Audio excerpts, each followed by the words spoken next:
there's a lot of people out there that are good at hyper realistic drawings and all that, but there isn't everyone who is doing it the way I do it. People are just making hyper realistic passport photos.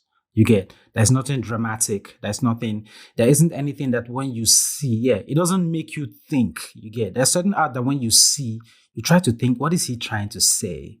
You get those type of things. You get, for me, realism is great. You get, if I can replicate a picture to look exactly, that's great. But there's the other aspect, which is the creative aspect, which is I want this to be more than just a realistic photo. I want this to look in a way that even if it wasn't a drawing, even if it was a photograph and you saw it, you'd be like, damn, you get, because it's one thing to be impressed by my skill to replicate what I can see.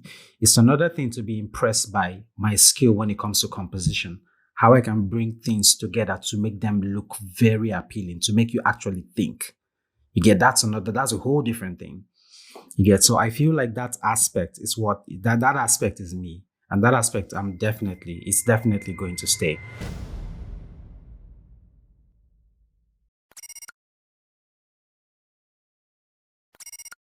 I really do appreciate you coming through. I saw Yeah. your work literally like yesterday. It hasn't taken me more than 24 hours to reach out to you and have you on the podcast, but I think your work is absolutely phenomenal, and it's really a pleasure to have you Oh, on thank here. you. Oh, thank you. Thank you. Yeah, Okay, I really appreciate it. yeah. I think I'm just gonna start off by asking how you're doing, just generally speaking, for real. Like, how are you feeling? How have you been? How was your weekend? And how has the start of your week been so far?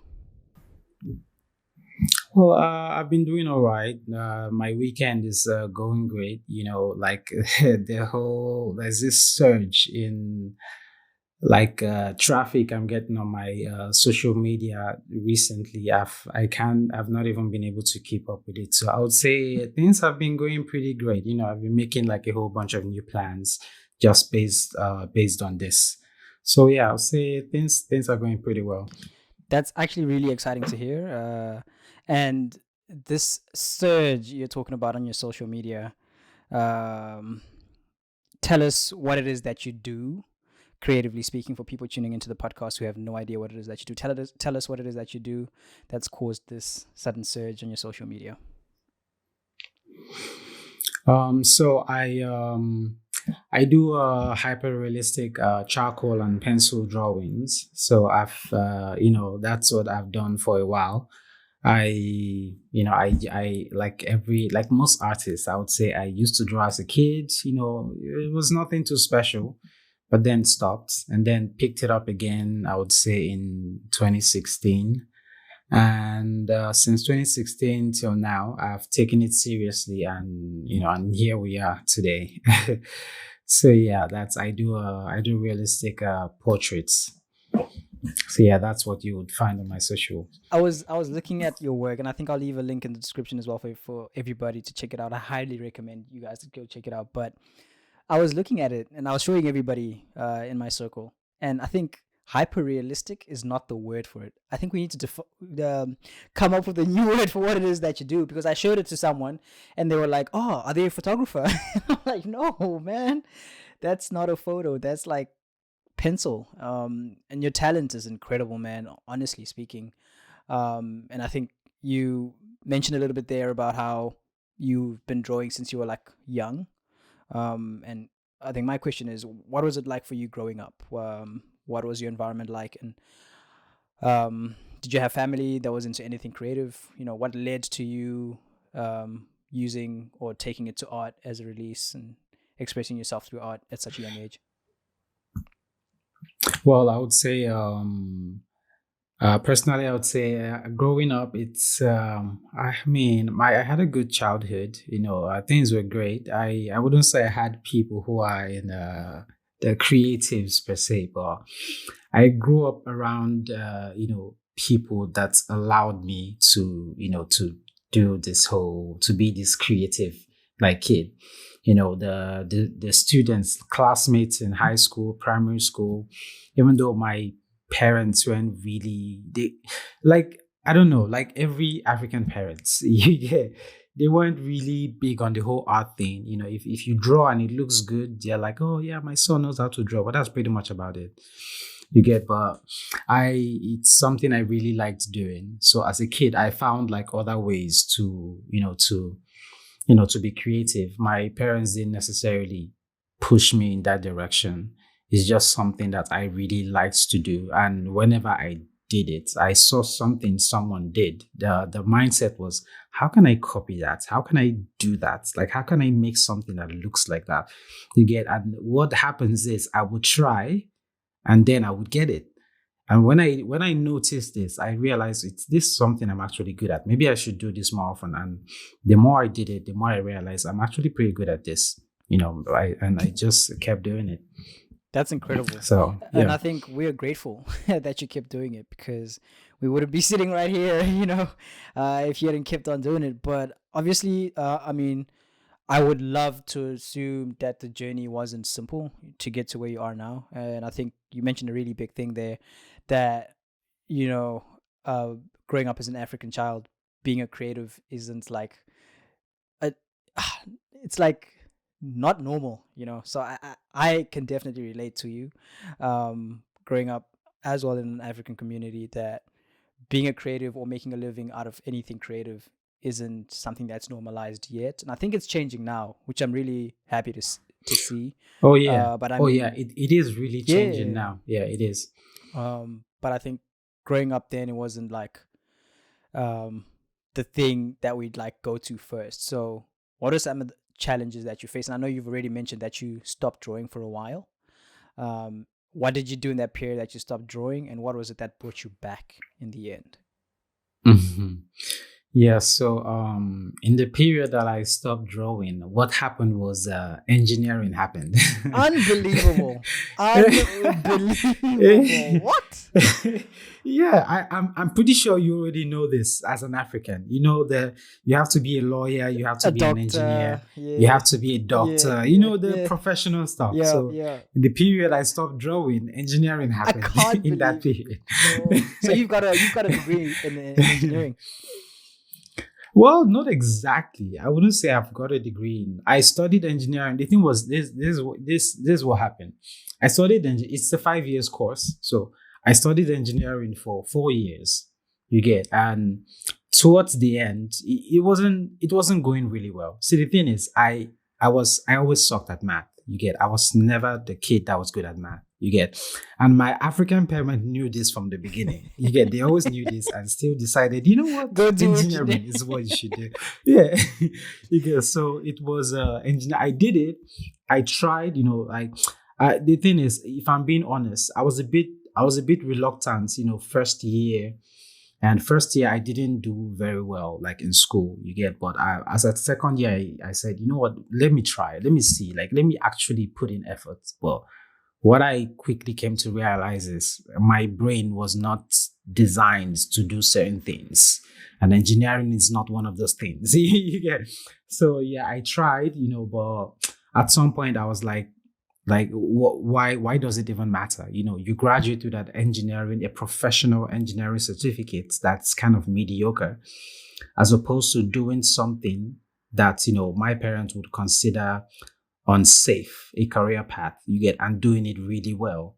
You get, for me, the decision was actually very easy. You get, the decision was very easy for me because, at the end of the engineering certificates, it's, you would have to struggle with those people who are actually good at engineering. You get, and that wasn't something I wanted to do. You get, I wanted to do something where I can actually compete or even dominate that field. So, after like that first 4 years, I decided I was going to take a break from school.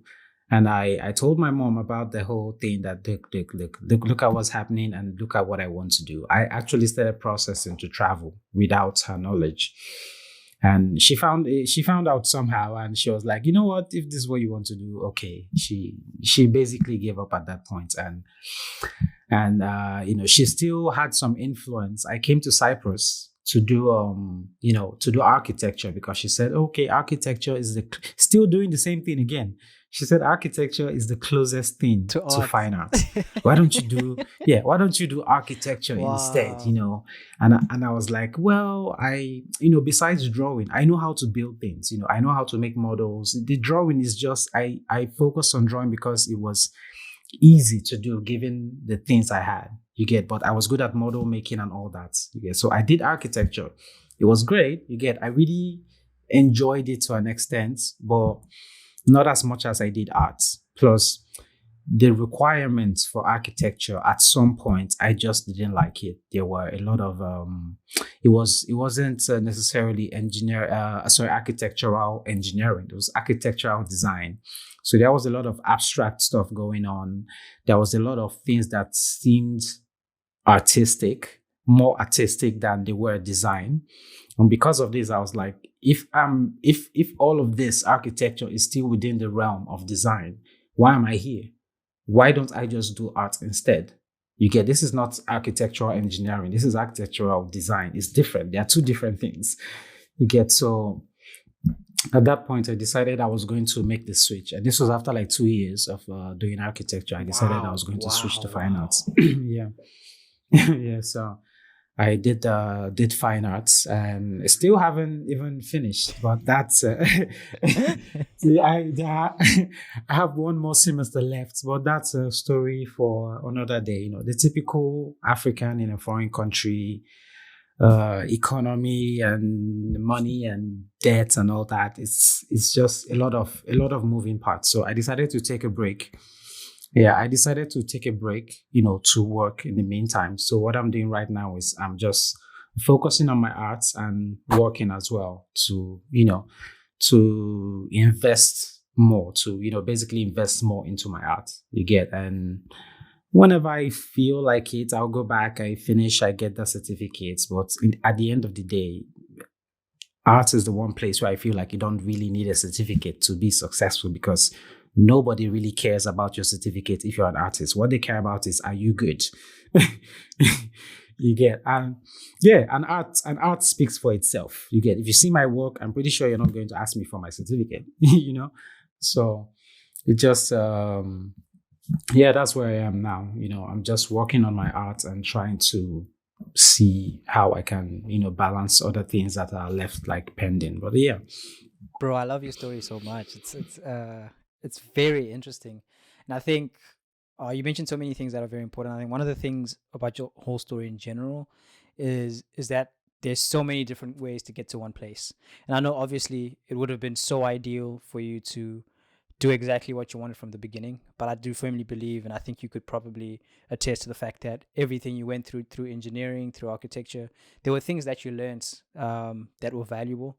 They may not have been technical, but like very important life lessons that shaped who you are today, and probably to a larger extent had an influence on your art today as well. Who knows?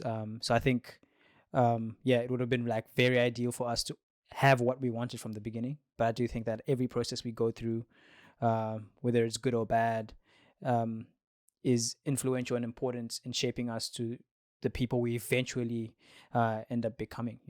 And I think Oh that's yeah, that's really cool. I completely agree. I would admit that certain things I have experienced, going through, the engineering school in my country and coming to Cyprus. Like over the years, there's all these experiences, people I've met that have taught me like different things. I would admit that now, the person I am now is a much better person to be chasing art than the person I was like 6, 7, or 8 years ago. Definitely, for sure. The person I was those years, is not a serious enough person to be doing what I'm doing now. It's not someone who is dedicated enough. You get, the person I am now has more discipline to be chasing this. And I would say, yeah, that all these experiences have really helped, have led me to this point where I feel like, I'm more level-headed, I'm more coordinated, much more calm. So yeah, I totally agree with that. I love that you mentioned that. I mean, you mentioned being calm, dedicated, being disciplined. And I think one of the questions that I had was in terms of your talent. I mean, I can't like express enough how talented you are. I mean, to everybody who will be listening, who is listening, you'd have to like actually check out his work for you guys to understand how amazing it is. But what do you think? I mean, obviously you've got sheer talent. You've been drawing for a long time, but what do you think are key characteristics or a key characteristic that can get someone who is working on a new skill to be as good as you are? Like, what do you think you did? What did you invest in a characteristic that helped you reach this level of talent? Okay. I would say what I did was what I did that allowed me to reach is I would say initially at the first stage when I really started to get into like the arts, there was just this hunger, there was this urge where I knew I could do it. I didn't know how, but I knew I was going to figure out how to do it. You get, and they're just, compared to when I started, there wasn't as much information or artists on social media, that you can just go and look up research and watch how there's a ton of that now compared to like when I really started getting into this. So what I would say that helped me was there was this hunger for it. You get, I really wanted to get better. I really wanted to do, arts. And another thing I would say is procrastination. That's huge. procrastination procrastination is something I battle with for years. I will say I still battle with it sometimes. It's just over the years I've learned to get like into a routine. I've learned to do things that kind of keep me grounded. I found that when I don't necessarily have anything important I'm doing, I would just sit down and pretty much not do a lot. But when I have things that are really important, things that give me a routine where I have to wake up and I have to do this, I have to do this. It keeps everything in motion. You get, so I try to stay busy, because when I fall into this, those moments where I don't really like have anything I'm doing, the whole I get really lazy. I like to play video games. I like things that are distracting. Yeah. Yeah. So as someone who is like into video games and all, I have to do things to distract myself. You get, to and also to get into the habits. Another thing I found is the more you do something, the more those things become habits subconsciously. If when I started art, I used to force myself to get up and draw. Now it's habits. Now sometimes I sit on my chair and I wasn't even thinking about doing it. You get, I just wake up, and certain days where I feel like I have to draw, I just wake up and without even realizing, the first thing I do is I come and I sit on my chair and I'm like, oh, I'm not even supposed to be here. Yeah. And then I move and go do other things. You get, Snap. Yeah. over time, it becomes like habits. Similar to when let's say there's this application you use a lot on your phone. People who use Instagram or TikTok, you pull out your phone, you want to go and research this important thing someone asked you to do, and the first thing you click on is your TikTok because of habits. You get, so it's kind of similar to that. I would say try to get in the habits, try to do it as frequently as you can. And over time, it just wouldn't be something you feel like you're forcing yourself to do. It will just come like, it will be second nature to you. So yeah. I love that so much, and I appreciate you sharing that. There's so much that I'm taking out of it, and I think a huge thing there, and it's been a hot topic on the podcast as well, is just being able to put in the work. If you want to see results, you got to put in the work. Yeah, you have to. You You have to really put in have the to. work.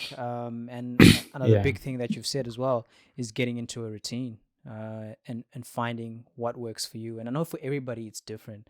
And I've been asking this question a lot and just trying to figure out how a lot of the creatives are doing it. But it's like, how do you find a balance? You've already mentioned that you're trying to work at the same time, and work on your art at the same time. So you've got a job, but on the side, or when you're back home, you're pushing your art as well.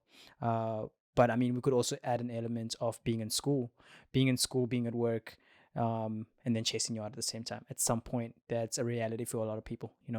How do you strike a balance? I know you mentioned the routine, but like, how do you make sure that everything in that space has enough time? Or is it possible to have a balance, or some things are just going to have to be given less time than others? What do you think? How do you feel about that? I feel like certain things just deserve less time. What I do is I've, for a while I tried to find that balance, but as time passed, I started to realize that not everything deserves as much time. You get, I need to prioritize what is most important. You get, if this is the most important thing, this is going to get more time than the other one. If this one is less important, I will give it less time. So I don't necessarily try to balance things. I just try to figure out what do I prioritize more, because this idea of if you chase multiple things at the same time, you might just lose and not get like anything. So I try to prioritize more. If I feel this is more important, I will prioritize that over the next thing.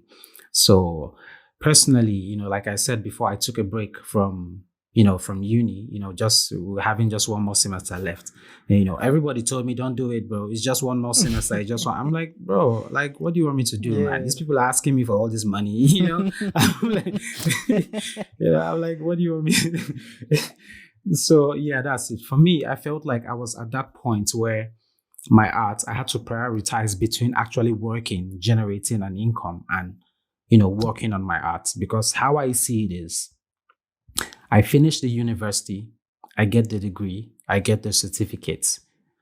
Then I go and try to look for a job that is not guaranteed.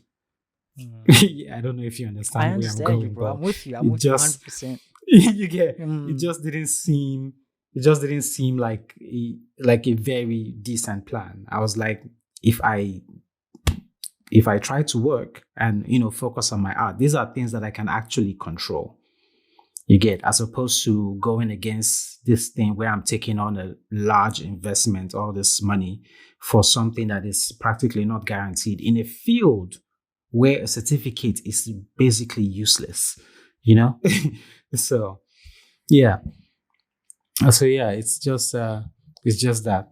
I understand you so much, and I think it's definitely getting worse in terms of mainstream careers, mainstream education, where, like you're saying, a certificate is basically pointless at this point. Having a degree, an undergraduate degree, it's like you're worth nothing in the job market. After Yeah, getting a and degree, it's not just and not just in art. It's slowly spreading into like other fields all as this well, where you exactly, finish with your so certificate and you, yeah. it's becoming quite ridiculous. Actually, it's you get your undergrad degree and it's worth nothing. Then you have to do honors, then you have to do masters, and what I see there, and I think, like you're saying, you keep mentioning it, it's the amount of money that you invest into that. It And is a lot. what And you we Africans, we pay international fees exact when we oh travel. bro, So don't even get me started. it's international fees. It's a different level of fees, It's different. It's very, very Yeah. different, man. And then you need to put food on the table, you need to pay rent, and you need to get all these other things done. So I love what you mentioned about priorities, and I think you definitely see things differently. And I know a lot of people, like you're saying, would look at you and you're like, oh, what are you doing? That doesn't make sense. And I know. The thing is, they don't understand. Everyone's reality is different. and everyone's reality is different, everyone's viewpoint is different, and I think on that point of having viewpoints and realities that are different, I think bringing it back to your art and you sharing it on the internet, since you're starting to get traction, and I don't know how much your following has changed on Instagram over the last couple of weeks, but I know It's like a lot. It's a week ago. A week ago, it was like 14,000. Get Now outta it's here, almost bro. like 70,000. what Oh the yeah, heck? like a week ago, it was like, yeah, I'm not even. A week ago, it was like 14,000, and What now it's the almost like heck? 70,000. Yeah. Yeah, it's crazy. It's crazy. It's why I said it's overwhelming. Like I don't even know how to keep up with what is going on right now. The messages, the emails. And It's a lot. you didn't do anything different. You just doing your art thing and posting. No, Yeah. I just look. I always knew. This was my logic. My logic is just keep doing what you're doing. At some point, you'll get good enough. People can't ignore Come now. you. That's just That's it. the quote of the year, bro. That's just Yeah, that's just it. I've been on Instagram for since basic that you see this account. This account is since high school. I went since through it. I went all Instagram the way to the existed. bottom. And I'm like, this Yeah, is it's from way old back. and Yeah. it's an old account, you get. So I've just been on the same account, just doing what the new thing is over time. When I got on TikTok, when I recently got on TikTok, it was TikTok that made me try to get more creative. How I shoot my videos, shoot different angles, camera movement, the typical Social media stuff, yeah. gimmick that just yeah, that just makes the video look more interesting, holds people's attention more. And when I started doing this, usually I just post time lapse. I either post a picture or I post a time lapse, a one angle time lapse video, and that was it. I didn't really care. You get, but when I started like putting more effort into how I shoot my videos, how I display these things on social media, like it's been gaining like traction, it's been gaining traction. And I feel like in the past week, it's like this is literally my first viral video like ever. I mean, I've gotten videos that hit like 200 and something thousand, But but 1 those million were is fine, crazy. but 1 million, yeah, going on 2 million now, that's like insane, you know. So yeah, it's But it speaks volumes, what you just really, mentioned, that, if you keep doing what you're doing, you're just going to get good enough that people aren't going to ignore you. And it's literally that video that got me to bring you on the podcast. Like instantly, like it didn't take me, I was like, I need to get to this guy. And I think I've seen it, at least for me. I've seen it when I've taken too much time, at least when I started. I used to have like a bucket list, so I'd bump into all these creatives on social media, and I write their names down, and then I reach out to them. But by the time I get to them, because of how fast paced the social media space is now, it's like when I bump into them, they're like 10K, like you're saying, and I bump into them and like I reach out to them like 3 months later and they're like 100K, and I'm like, you know what? 100, yeah. He's too busy. He's too busy Yeah. now, man. I can't reach him. Yeah, it is. So now it's just like when I see something I like, go out and get it, and that's what I did with you. And I'm really grateful to be able to get the opportunity to sit with you. Just hearing how fast you're growing, it's crazy. That's actually unreal. But I think my question on that growth now is, and I think it even makes more sense now that it's been so quick. I think when a lot of people look at it, it's a good thing. Growth is a good thing. You're getting more recognized. It's good for your business. It's good for your art, and it allows you an opportunity to generate revenue with what you're doing, right? But the internet is such a free space, and such like they no holds barred, So like once you post your stuff, you're opening up and you're being vulnerable to anyone saying anything about your work. You know what I'm saying?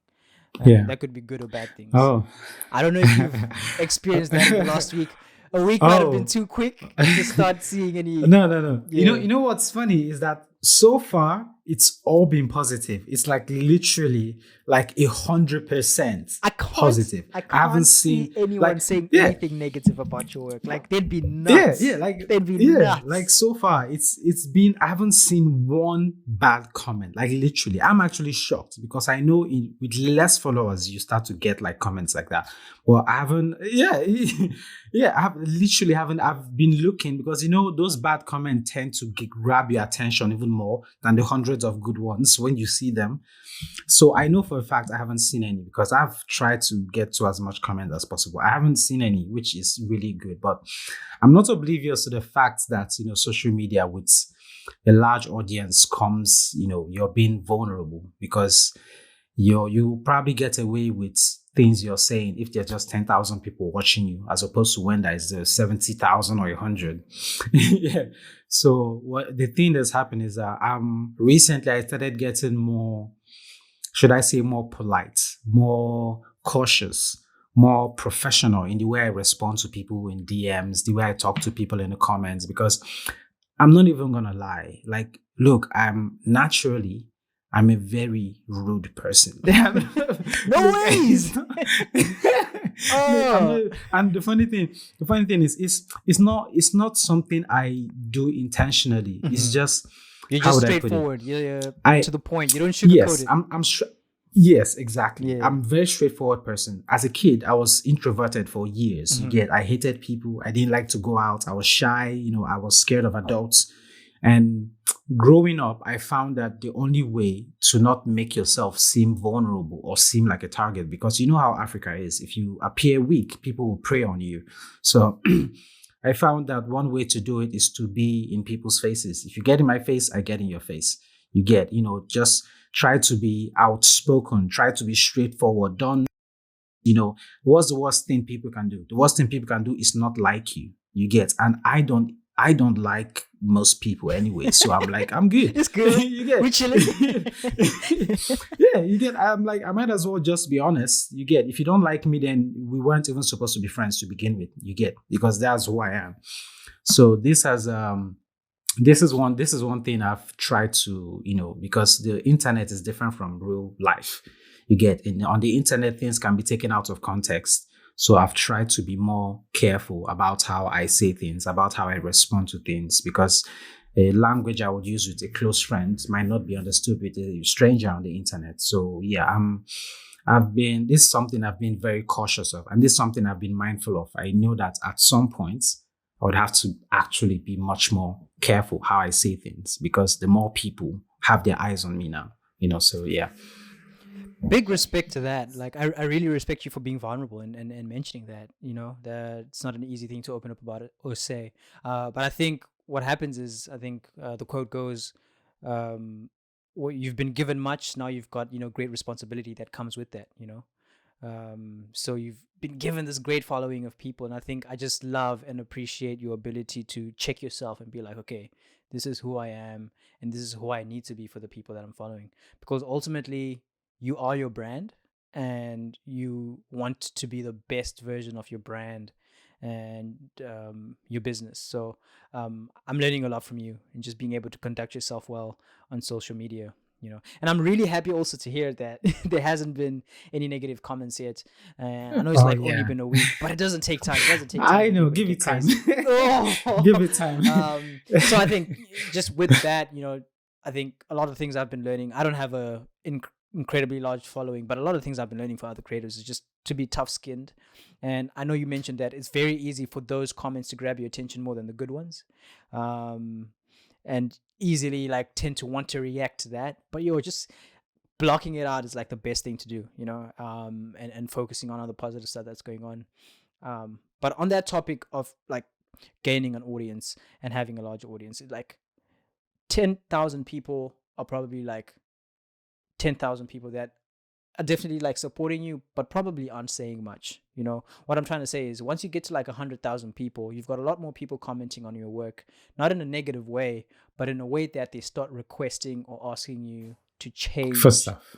or yeah, Yes. or to explore different spaces. You know what I'm saying? They're like, oh, what if you try doing this? Or I don't really like. They're not saying they hate it. They're like big fans. They just want to see they you. start to make suggestions. Exactly. Like, how do you feel push about that? suggestions. So my question is, Um, how much of what you create now, or what you're going to create in the future, is going to be influenced by the following that you are obviously starting to get, or is it still going to be 100% true to who you are, and what you create starts in the heart and in your mind, and then whether they choose to accept it or not is on them? How's that going to go? Well, it's I would say I'm going to keep it 100% me. The thing is, I feel like doing me is what got me here. Come One thing I now. noticed is, Yes. yeah, one thing I noticed a lot in the comments is a lot of people saying what drew them to my art is how they look. There's a lot of people out there that are good at hyper realistic drawings and all that, but there isn't everyone who is doing it the way I do it. People are just making hyper realistic passport photos. You get, there's nothing dramatic. There isn't anything that when you see, yeah, it doesn't make you think. You get, there's certain art that when you see, you try to think, what is he trying to say? You get those type of things. You get, for me, realism is great. You get, if I can replicate a picture to look exactly, that's great. But there's the other aspect, which is the creative aspect, which is I want this to be more than just a realistic photo. I want this to look in a way that even if it wasn't a drawing, even if it was a photograph and you saw it, you'd be like, damn. You get, because it's one thing to be impressed by my skill to replicate what I can see. It's another thing to be impressed by my skill when it comes to composition, how I can bring things together to make them look very appealing, to make you actually think. You get, that's a whole different thing. You get, so I feel like that aspect is that aspect is me, and that aspect it's definitely going to stay. I mean, every now and then you can do something. Like, I don't mind doing something for the fans. If the fans want something, like, let's say, you can, every now and then you can maybe do like a series, a series that would appeal to what some of the fans are requesting, something that I feel like I might also enjoy as well. Like, let's say recently, I've had a lot of people asking me to do a portrait of Takeoff, the rapper who just passed. Ah, yeah, You get yeah, like, yeah, yeah. like a lot of comments, but I don't care about that stuff. You know, Yeah. You get- yeah, like I really don't care about that stuff. Like, yeah, if I do it, oh yeah, he's already famous. Nobody cares. You get. I want to do something that when you see, you're like, what is this? You get like, what is happening here? You get. So yeah, I've gotten a fair share of those kind of requests, but I feel like doing me is always going to be better than just listening to what people are saying on the internet, because I feel like the minute you start listening to what people are saying, you kind of lose your authenticity, you know? Mm. I Yeah. love that so much, and I appreciate you saying that. I've seen it in your work. I've been on your profile, I think, upwards of 4 or 5 hours now since bumping into it, just taking it in and trying to understand where you were going, where you were coming from, what it is that you're trying to express, and that kind of art is different for me. Like you're saying, it's different from having a normal headshot of an individual. But when you have a headshot and it's he's looking up and he's got this red thing going through his face and you're thinking like what the heck, like what's going on here, you did this one piece of this lady with this afro, and I think she's got a necklace as well. Yeah. And she um had like bubbles around yeah, her. it's bubbles. Yeah, oh dude, what the heck, bro? I just looked at that for like a good 5 to 10 minutes and I'm just like taking it in. And I think the beautiful thing about art, right, is that how you intend to communicate or what message you're trying to send to it through your art isn't always how people are going to relate to it. People are going to take your art and make it relate to them how they want, and it's going to impact them in so many different ways. Like a certain piece of art can remind them about something that you had no idea happened to them. You know what I'm Yeah. trying to say? Yeah. So I Yeah. think Yeah. That is true. That is true. mm, that aspect of Yeah. art is so powerful. Oh yeah, it is. It is. I find that is there's this we feel this pressure. A lot of artists feel this pressure. This is something we actually discussed in art class. You feel this pressure to want to explain your art. You've probably heard this before. Artists needing to explain their art. What does it mean? What does it mean? Over time, I've found that I don't want to explain my art. At least not everything. You get. I might hint at what it means, at certain experiences that have led, me to make a certain art piece. But I don't want to just tell you everything about it. Because the minute I do that, there's no mystery. There's nothing beside it. Plus, if you know exactly what it means, you can't interpret it in ways that appeal to that thing you want to feel when you look at art. Because when you allow people to make their own interpretations, the art speaks in different languages, as opposed to when I attach a narrative to an art piece and everyone knows, oh, this is about.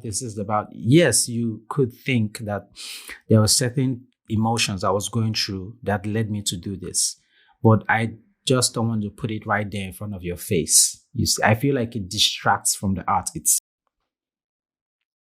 That's beautiful. I feel like art's just like super incredible. I wish I could draw, you know? Like there's so much mystery that comes with it, you know. Ah, dude, it's so good. My dad is like he draws. He's like very talented at that. And it's like watching him go through the process and watching some of his paintings. Like I could literally sit for hours and take it in and envision and create a story from an art piece that's relevant to me, and it's not always going to be relevant to the next person. And that ability of an artist to impact people in so many different ways with the same art piece, with one form of communication, I think that's incredible. It gives that gives artists like so much power, and it's to either do good or to do bad with it, you know. And I think for yourself personally, as an artist, what narrative are you trying to change? You know, what is it that you're trying to bring to the art creative space that's different, that's unique, that's, I guess, revolutionary. And I know you've already mentioned bringing a different aspect to hyper realistic artistry, but what narrative are you trying to change of about the art space per se, if you have anything at all? Narrative I'm trying to change is I'm trying to put, I mean, like every other artist who engages in art that requires a lot of skill and expertise. I, that's part of what I want to bring. I want to bring that. I feel like in modern times, art has slowly been shifting into things that when you look at, you can't even differentiate between art and uh, an object that's just sitting there. Mm. I'm pretty sure you've seen some of those. I saw You your get so video. I saw. I just yeah. I saw your video. Yeah, yeah, yeah. It's becoming Yeah, ridiculous. that's Like, oh yeah, it is. That's something that whenever I see it, it really it bugs me a lot. It bugs me a lot because I know there's people who struggle, they spend years perfecting and fine-tuning their techniques and their skill. And because of this blank cover of art, anything is art. Because of this blanket cover of anything is art, people get to pass off things that I would basically consider like mediocre when it comes to like art. I mean, yes, everything can be art, but because everything is art doesn't mean there can be terrible art. You get that's what people need to understand. Yes, everything can be art, but because it's all that, it doesn't mean they're all good. Some are good, some are horrible.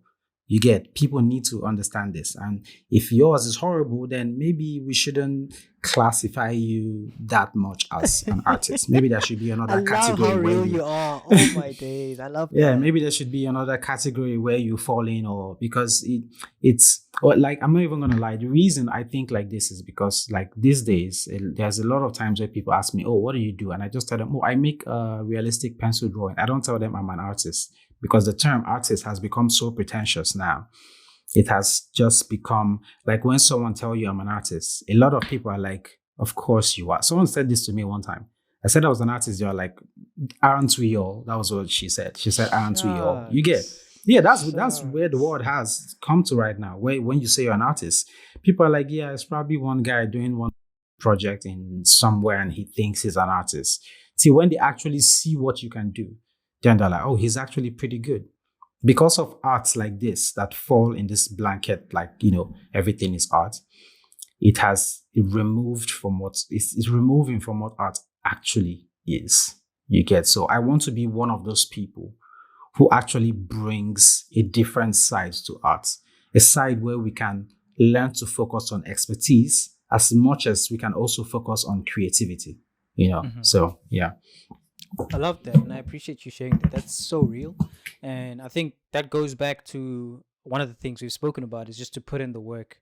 Right now, coming out and saying I'm a photographer, I'm a videographer, I'm a filmmaker, I'm an artist, it's not enough because everybody's doing it. Everybody's got a cell phone in their bedrooms with a tripod and a light shooting videos. Everybody is painting, everybody's drawing, everybody's doing all these things. And until you can bring your work to the table, I think that's our certificate now. I think if we can put it that way, Yes. as creative people, our certificate is our Yes. work. Is So your if your we're eight, portfolio is your your certificates. portfolio is your certificate. That's what speaks for you. You that's know, that's that's what speaks. Yeah. exactly, That's that's what what separates you speaks. from the rest. So speaking it out and putting it on your bio on Instagram or whatever, it's not enough. It's not enough because anybody, you, the crazy. Now that I think about it, anyone, literally anyone, can create a creative account on social media and call themselves a photographer. Like that's how worthless it's become, if I can put it that way. Sorry to sound harsh, but like, yeah, it's become like when people worthless. You when know. people actually see what you can do and what you have been doing, and they see how much effort you get. Because the thing is, at some point, you can't lie about it. At some point, people can actually see, yeah, at some point, people can actually see how much Then you're effort you fooling put us, into your, yeah, so yeah. Yeah. I feel like at that stage, you just have to put in a little bit of an effort. You can only fool people for too long. Yeah, you're right about that. I think it's just gonna have to come to a point where I think to be recognized as a certain creative individual in a certain creative space, it just boils down to people actually calling you that and not you self-titling yourself. I think that's the kind of space we need to walk into now. That's Um, yes, that's so I appreciate. I I've never completely been this agree. real. I've never been this harsh, but I appreciate you bringing this and speaking about these things because it's real and it's happening. Oh It's yeah, really they really are. They are. happening, Look, and the it's difference is I'm unbelievable. Nigerian. If you know anything about Nigerians, is we say it like it is. We don't really care. We are not.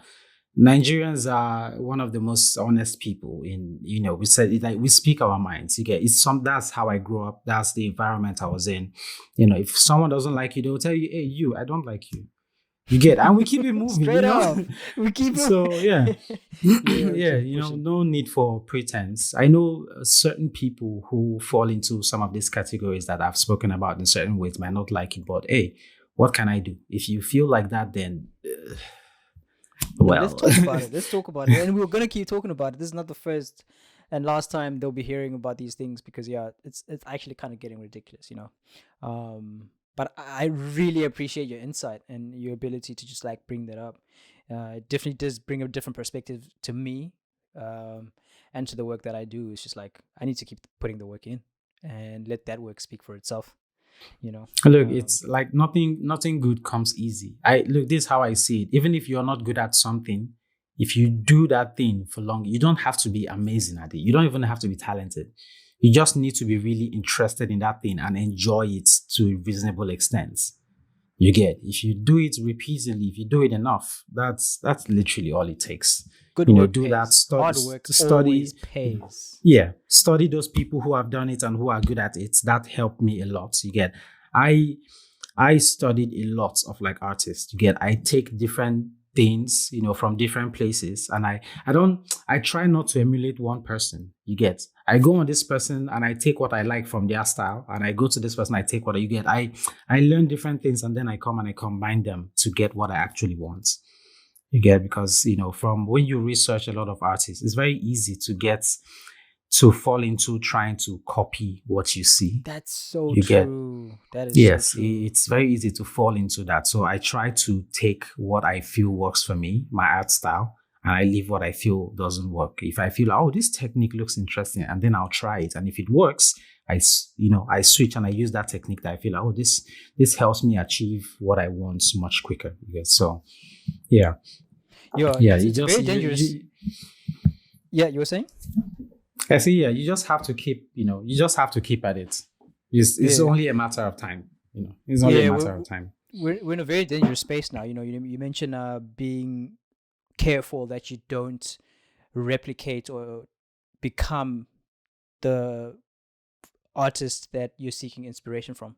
And again, because we're living in this fast-paced world, we've had these social media gurus advise us to catch the trend. If it's trending, hop onto that. If people are interested, If to it's hop onto trending, that. jump. Yeah, that's the Jump worst into that, advice and exactly. that's And like the worst advice you can do if you what you want to. end up If you're doing like a is just creative, becoming yeah, like yeah. you're just Hmm. becoming like everybody else. Hmm. And I've seen a lot of art accounts, people who draw, they post drawings, but I mean, every now and then I like to joke around. I would jump on one of those trends. You've probably seen like maybe two or three of them on my pages, but that's pretty much about it.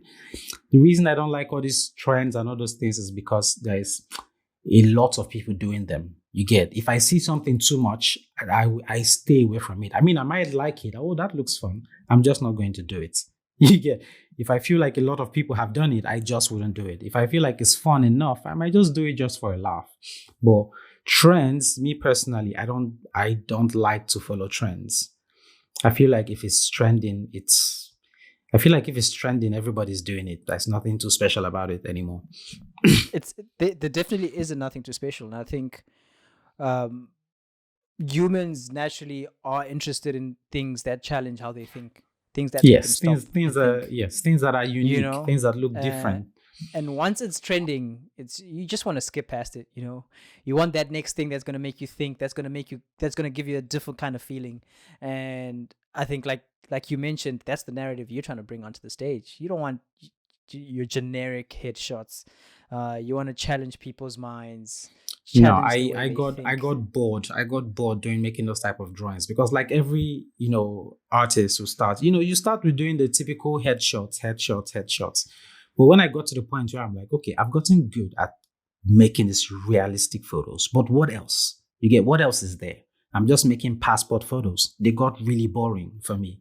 You get it got to a point where when I'm working on them, if there isn't something amazing about the photo, I just couldn't do it. I procrastinate a lot. I would leave a drawing untouched for 2 weeks, 3 weeks. You get I had to switch it up. So yeah. And I'm glad that you did. You know, I'm glad that you did. I'm glad that you're finding your footing and defining um your style. You know what the craziest thing now is that we're mentioning this is that as you grow bigger, you're gonna start getting people who follow you who want to become you. That's the craziest thing. You know, they want to emulate you. They want to become Oh you. yeah, I've Uh, got tons of messages like that. really Thanks, already. people. Oh yeah, people telling me they want me to mentor them, and all. I really appreciate it. You have no idea. Like I feel so honored that people would ask like this. But yeah, I've gotten a ton of messages like that, and hopefully I will be able to help some of these people at some point, some kind of online lecture or courses that I would post online. Like like I said before, I try to prioritize. For now, I'm still building my portfolio and all that.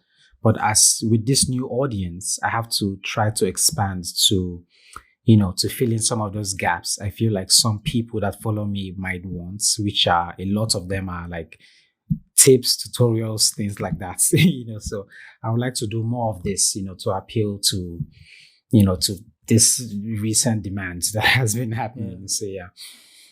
It's exciting times for you actually. I'm really excited. I'm a big fan of your work. I know I've only been on your way for like a day, but I'm a big fan. I'm super excited to see you grow.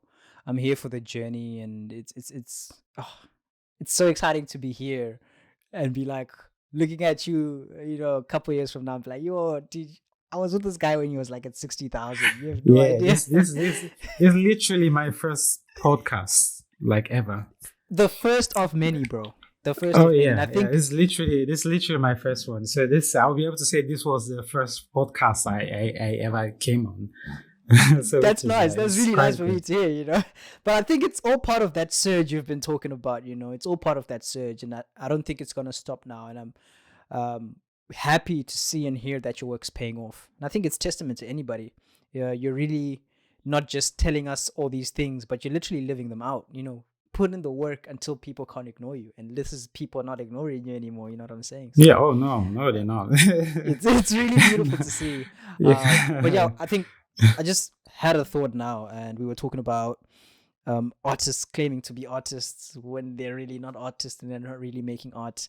And there's this crazy thing that's been taking the wave on social media recently. I don't think it's new, but it's definitely picking up now. There's a lot more companies, a lot more softwares that are doing artificial intelligence art. I don't know if you've heard about it, Oh where yes. you can go into the internet and you can type Oh. in a prompt and it just produces the best piece of art you've ever seen, or it can produce a photograph that's never been produced before by just typing a few prompts on the internet, you know. And I mean, there's been a lot of chat about that, and I'm really interested to see how people who are actually putting real efforts into making art and making photographs feel about this technology. Do you think it's going to be disruptive to the industry, or it I really don't can't know. I replace? feel disruptive. I'm not sure yet. I'm not sure how disruptive it's going to be. I feel like it might be a bit disruptive to an extent. Well, I feel like there might be a use. There might be use for AI in the art world, but yes, as like every artist, there's always this fear of, oh, is our artist going to be obsolete? This and that. No, its artists will never be obsolete. The reason why or at least one of the reasons, besides branding, one of the reasons why a Rolls Royce Phantom costs as much as more than a Toyota is because a Rolls Royce Phantom is basically an art piece that is the vehicle.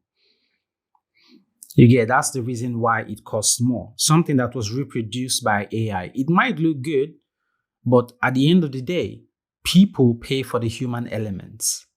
I don't know if you get what I mean. I get what you mean. There's Yeah. something about the human elements that I feel will still be very important for a long time. For a long time. Not at least till AI gets good enough to where it can literally trick you into thinking it's a person. Till AI gets to that point, I feel like the human element would always be more dominant. Yes, it's the AI aspect, yes, is good. I can see how it can be useful in gaining inspiration for an art piece. I can use AI to go like, okay, here's this prompt. I need a cat and this and this and that, and it gives you a prompt. And maybe you can take that prompt and get inspired by that and start something. You get it can actually be useful, but in the aspect of AI completely replacing artists, I don't think that's ever going to happen. Not exactly. I feel like that there's that thing about the human elements. When you say something is machine made, or when you say something is tailor made, you see the difference. It's very If I tell different. you, oh, that suit, yes. If I tell you that suit was manufactured in this blah, blah, blah, with some machines, and I tell you this one was handmade by this tailor, you see the difference. There's something about the human elements that makes you feel like more care, more emotion. You feel like you're getting a piece of that person. You get that's the one aspect I feel like artists would hold against AI. Not at least till AI has hit the singularity or whatever. You get till then. I feel like the AI tool they are useful. I mean, they could be useful, yeah, and for certain aspect, but yeah, it's not something that I worry too much about. I feel like every part of the art world, there would be advantages and there will be disadvantages. As an artist, all you can do is try to evolve and keep with the times. If I feel like there's something about AI that I need to harness to push my realism even more, I'll do just that. You get, I wouldn't hate on it because like people tend to be scared of new things, but I sometimes it's for the wrong reasons. You get, I would try to embrace this whole thing because hyperrealism was born out of the use of technology. You get, the reason hyperrealism exists in the art world is technology has brought about a huge leap when it comes to hyperrealism. So AI, I feel, might just be another part of another evolution of art. You get, that might help us do things that are even much more amazing than we're doing now. So I'm here for it. I'm definitely excited for it as well, and I think um, my excitement is is a little bit on the edge because I think I do have some reservations about it. I have no idea what this thing is, and I have no idea how big its impact is going to be on my Yeah. industry as a I photographer. as Um, a as a photographer, I feel like it might be even way worse. Like as a photographer, like like, but I don't know. At the end of the day, that human element is just that's where I'm banking all my stuff on. The human elements. That thing people feel when they know someone did this. You get, it wasn't just a machine that was that I've learned. You get the human element. I feel at the end of the day, will always, but yeah. Yeah. So my mindset has definitely changed now after speaking to you, and I appreciate you sharing that. It's just like there's nothing that can replace the human element ever, never ever. You know, the ability to connect on a relational level, an emotional level, on a mental level. That's something machines can never be able to replicate or achieve. So I think I'm gonna hold on to that, hold on to what you're saying, and I think another big thing is that embrace it.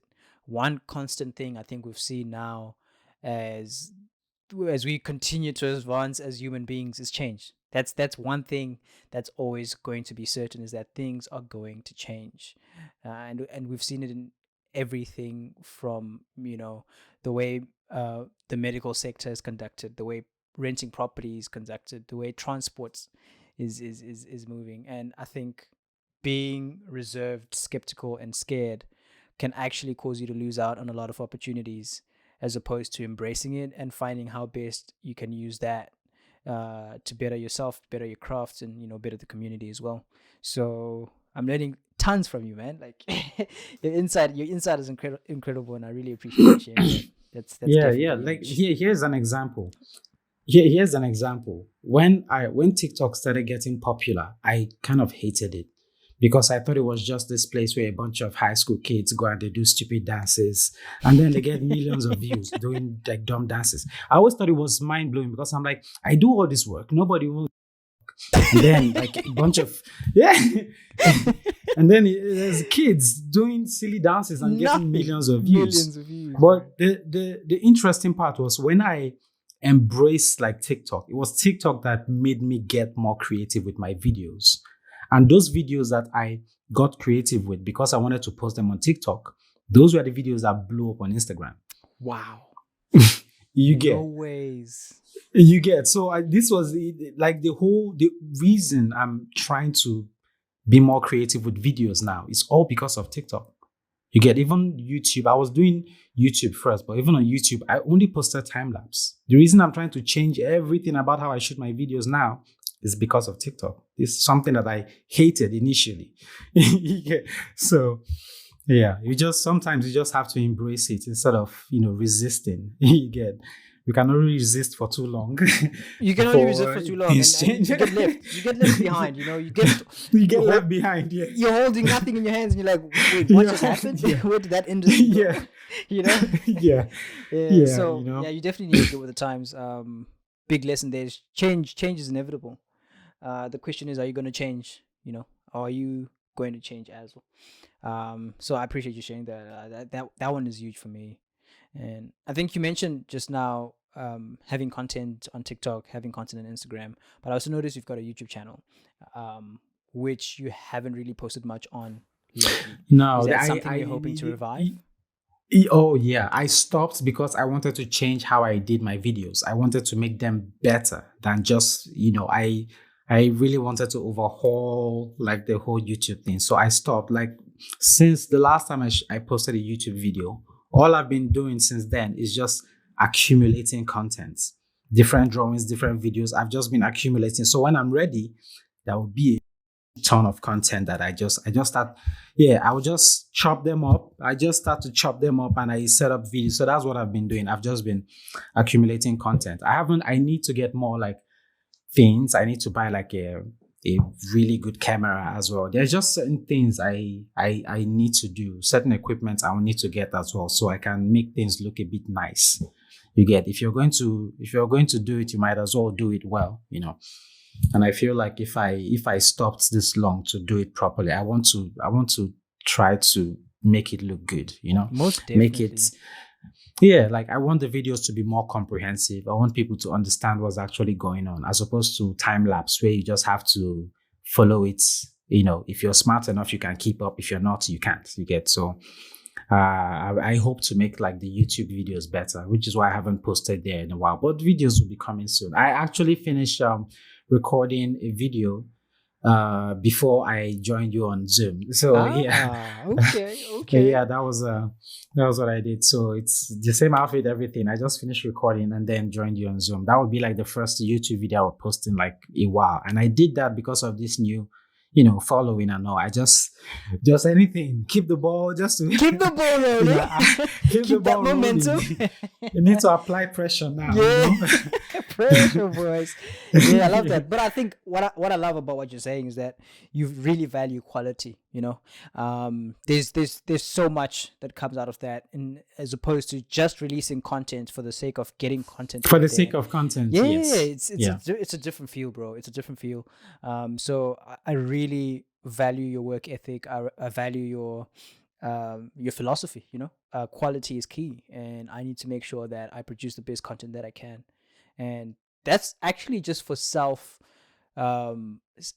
satisfaction first before it's even about the people who see your work. You don't want to be in a space where 10 years from now you're looking back and you're like, oh flip, what the heck was I doing, so you want to be able to look back and be proud of your archives.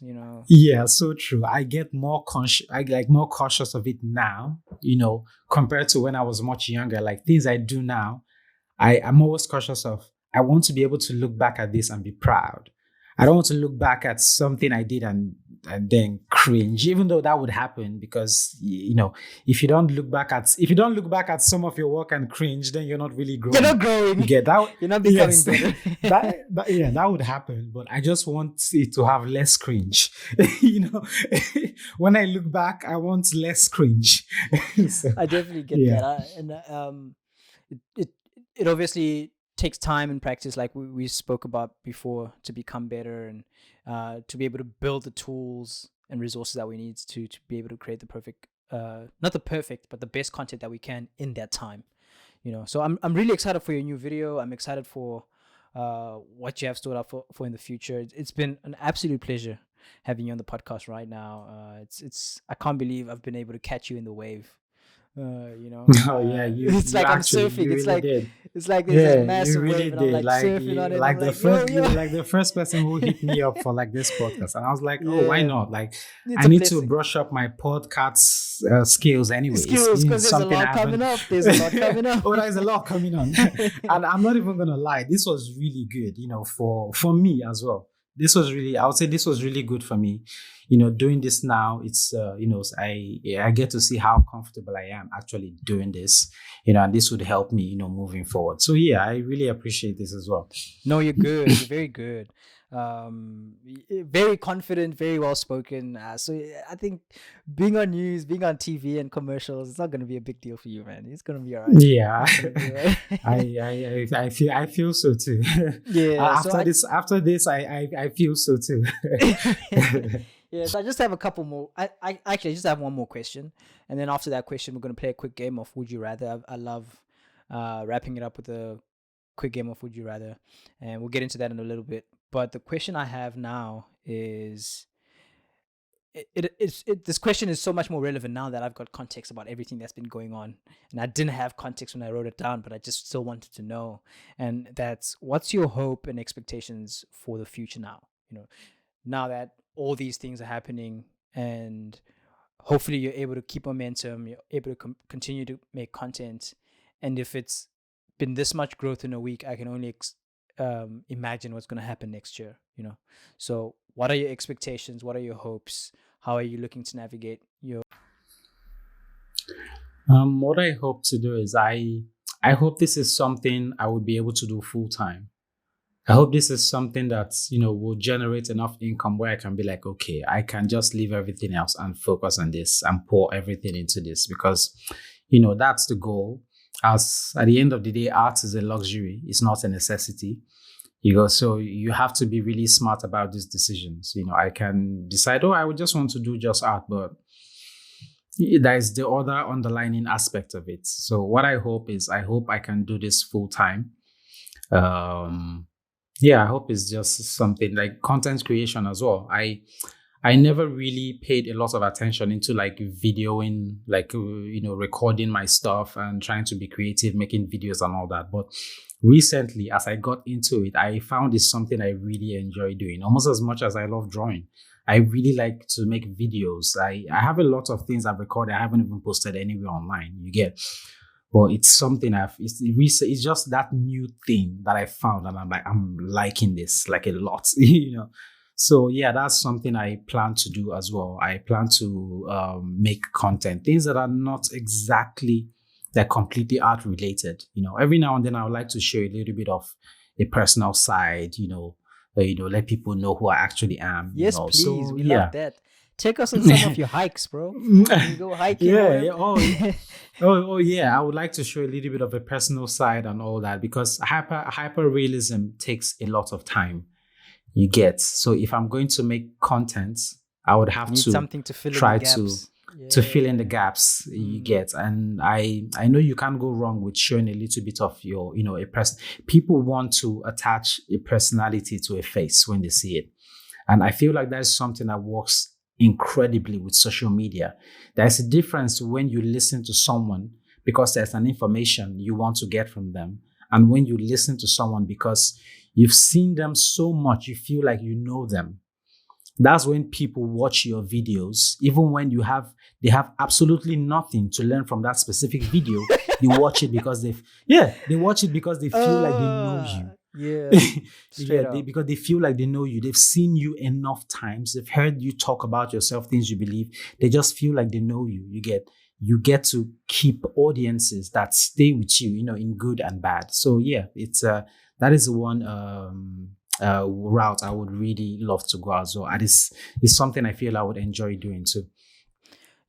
I love that you mentioned that because I've just seen it practically with my interaction with you. So when I reached out to you initially and we're doing this whole podcast, all I was trying to find were pictures or videos of yourself.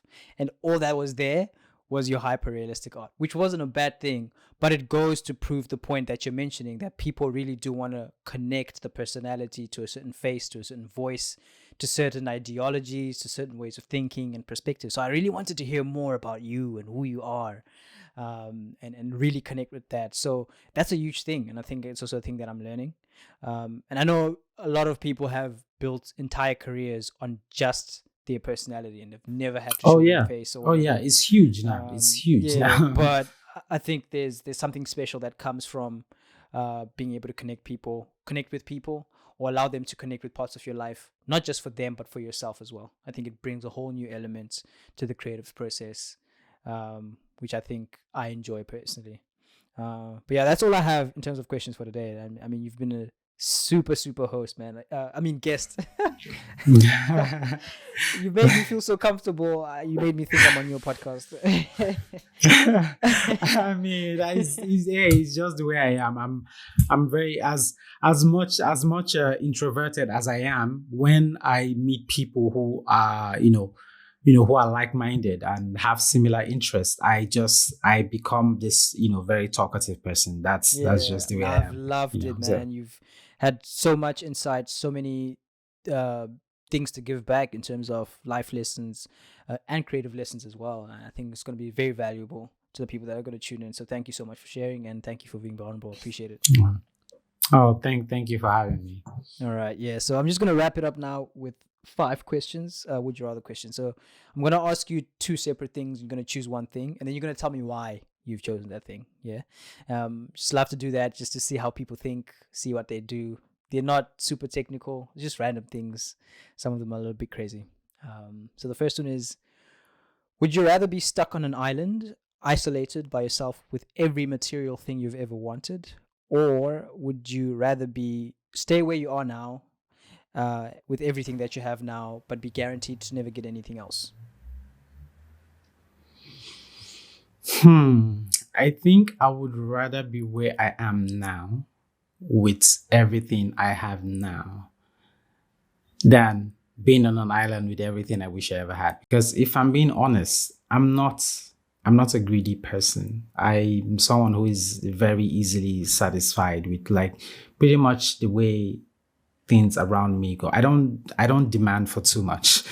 So yeah, and I mean, if I were stranded alone on an island, I wouldn't have my fiance. So no, That wouldn't be good. That wouldn't be good. I that think would not be good. the whole point of life, I think in the end, whether it's having material things or not, it's to enjoy those things with other people. So if we're finding ourselves in positions where we're alone with no one to share with, it becomes absolutely pointless. you know yeah. All right, so that was a no-brainer. The next one is, would you rather look strong and actually be weak, or look weak and actually be very strong? I mean, I already look weak. It's funny. I'm with you, bro. So Uh, I don't mind looking weak and being strong. I feel like if you look weak and you're actually strong, people don't see you coming. yeah, People I don't love take that. you as I a love that. people don't take Yeah. you as a threat till when something happens. So I would definitely look weak when I'm actually strong.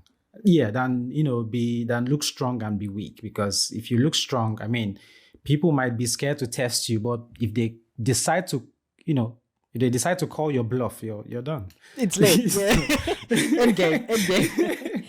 I definitely go for that one as well. You're never on the spotlight.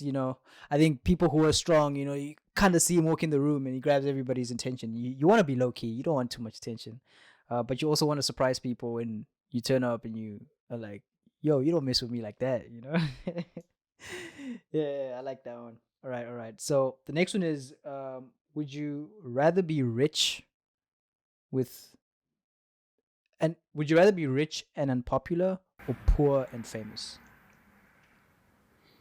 I would rather be rich and unpopular. I already don't even like popularity. I'm not even gonna lie.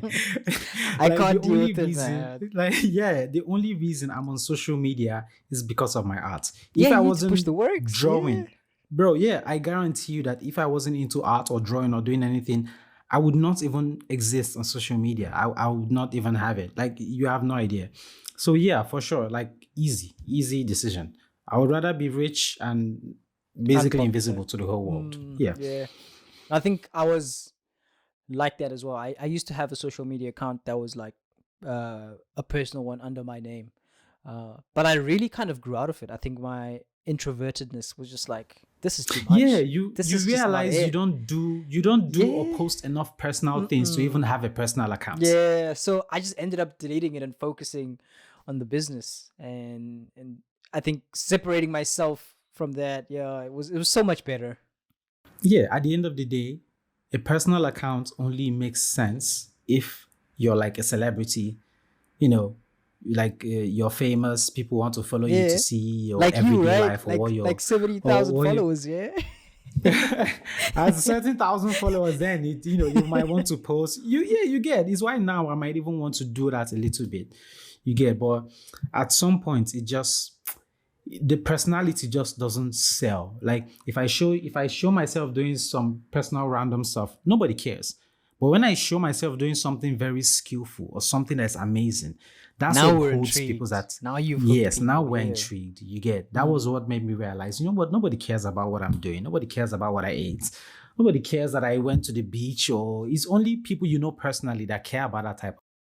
If you actually want people that would want things that would, attract a lot of people, you have to do something out of the ordinary besides just personal stuff, 100%. I dig that. So yeah. Yeah, so we'd rather be rich and unfamous. That's one we're going for. All right. So the next one is, would you rather lose your keys or lose your phone? That is a tough one. I think I'd rather lose my keys.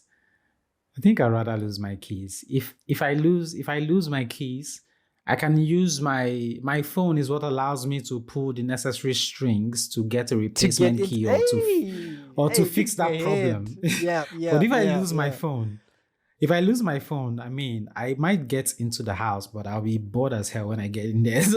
you'd have no way to communicate anyway. Yeah, you have no way to communicate. So yeah, I'd rather be locked outside with internet and Wi-Fi. Thank you. I think phones have become such an unintentional investment now, because you realize that when you lose your phone, you're losing more than just your phone, especially if you Yeah. haven't stored You your photos and basically videos on the lose cloud. how you keep track of your life. Basically, a phone now it has basically become an extension of us. That's literally what it is now.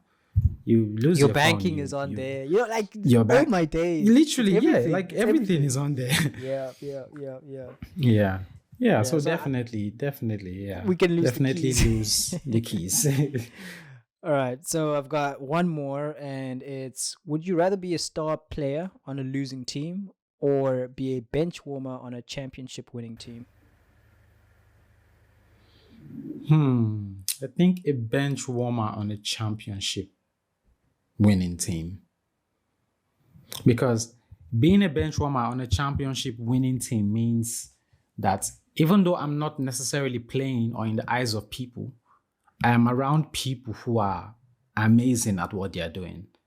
One way or the other, that shit is going to rub off. You get, I don't know how it's That's an going to incredible happen. mindset. Yeah, yeah, I yeah. don't know how it's going to happen, but one way I'm going to pick something up. If you surround yourself by mediocre people, you will be mediocre. You get, but if you surround yourself with people who know what they're doing, even if you're not trying, you pick up certain things even without trying. Imagine how much you pick up if you're actually trying. So yeah, definitely the winning team. I would just be on the bench all day, every day, All day, just every to be day. able to. Oh, all day, every day. I'd be on that bench, man. Yeah, I love that. That's actually a very good response. I hadn't thought about it that way. That you are definitely surrounded by people who are doing great. And it's gonna rub off. That's huge. That's deep. Nah, man, it's been an Yeah. absolute pleasure. It's been an absolute honor to be first in Oh, line. same here, bro. I'm really, again, I'm really excited for your career, to see it take off, to see you do great things, and I think I'll be following all the way here from Australia, and I can't wait to see what you have in Oh, store. thank you. Oh, you live in Australia? Oh, wow. Yeah, Australia, the one yeah. place where every creature can kill you in land, in the air. Oh my God! If I went to Australia, I would never do anything. You should come, bro. You should No, come for a no, tour. non-black activities. Go swimming, go for a hike, go camping in the woods. Oh, hell no! None of that. None Australia. of that. None of that. Oh, dude, I've seen it's actually some pretty very. crazy. No, I know Australia is a beautiful place. I would definitely like to visit Australia. I just would be way more cautious there than No, I you am definitely. everywhere else. I'm very much indoors more than anything. I think like in urban areas you're not gonna get a lot of it, but there are people who live like on like farms and not so urban areas. Yeah, that there it gets a little bit hectic. This one dude was like telling me that he had a friend whose mom got bitten by a snake and she was sick for 3 years. I'm just like, not a snake, a spider. Yeah, and it's like sick for 3 years. I'm like, no, man, that's not right. That's not That's not right. right. Yeah, 3 years. Yeah. What? But That it's is a not lot. bad. But yeah. It's really No, not I bad. know, I know. It's definitely a place I would like to visit. It's just I see those videos and I know how Australia has a large, diverse group of animals in Australia. It And just most gets of a them little bit deadly, scary. which sucks. Yeah. Most of them are deadly. Yeah, it Which gets a little sucks. bit scary. But if I had the opportunity, oh, that's a no-brainer. I would definitely visit Australia. I know the people are nice. It's at least so I've heard. The people are, should I say, everyone is chilled. The Australian vibe I heard is it's like a chill vibe. It's kind of similar to what we have here in Cyprus. It's like island mindset. Everyone is relaxed. We are chilling. Life How is many not. years have you been in You Cyprus for? know, I've been in Cyprus since 2017, so 5-6 years now. Yeah, since 2017. And you think you've Yeah. settled in well? You like it? Oh yeah, I actually like it. I mean, there are the downsides, but I really like it. I think the people are not so exposed. There is a good number of people who are close-minded and not very exposed, but generally, the people are nice. The people are there is the typical discrimination and all that like everywhere else, but I would say generally it's a nice place. It's very safe. It's so safe and peaceful. You like I sometimes I ask myself, does crime even happen here? You get like that. That Yeah, must be yo, nice. bro, you have no idea. Like, Cyprus is a place where, like, one of the first things I realized when I came here compared to my country was I went to an open like outdoor bar thing to drink, and when I was done, I left my phone there. I was already more than halfway home when I realized I left my phone. When I went back there like 30 minutes later, that phone was still on the table. Nobody touched it. There was a guy even drinking close to that table. He didn't even touch the phone. I just went there and yeah, that's literally Cyprus. It's so safe here. You can leave in summertime, people basically leave their door opens and sleep because, they want the cold air to come into the house. It's incredibly safe. Yeah. Yeah. It's one of the best things I love about the place. It's quiet, it's calm, it's safe, very safe. It's a good island. That's huge. I think I'd love to Yeah. visit it sometime. I think I Oh, definitely would love trust to me, visit it's sometime. nice. We have great beaches. The weather is great. It's amazing. Like an example is now December, January. Cyprus is the one place where you can be in the mountains in the snow in the morning, and then in the afternoon you can be at the beach in the sun. How crazy! How I know, right? crazy! It's crazy. Like you're in the mountains in the snow, and on the same day you can be on the beach in the sun, just Oh, chilling. that You is know, beautiful. it's pretty great. If I ever do make it down Yeah. there, I'll definitely let you know. Be like, yo, I'm in your area. Oh yeah. Oh I'm in yeah. your Yeah. area. If We you need to do, link yeah, for up. sure. Yeah. No, it's been fantastic, bro. Yeah. Thank you so much. I appreciate this time. It's been Oh, really, thank you for really great. having me. Yeah. I really appreciate it.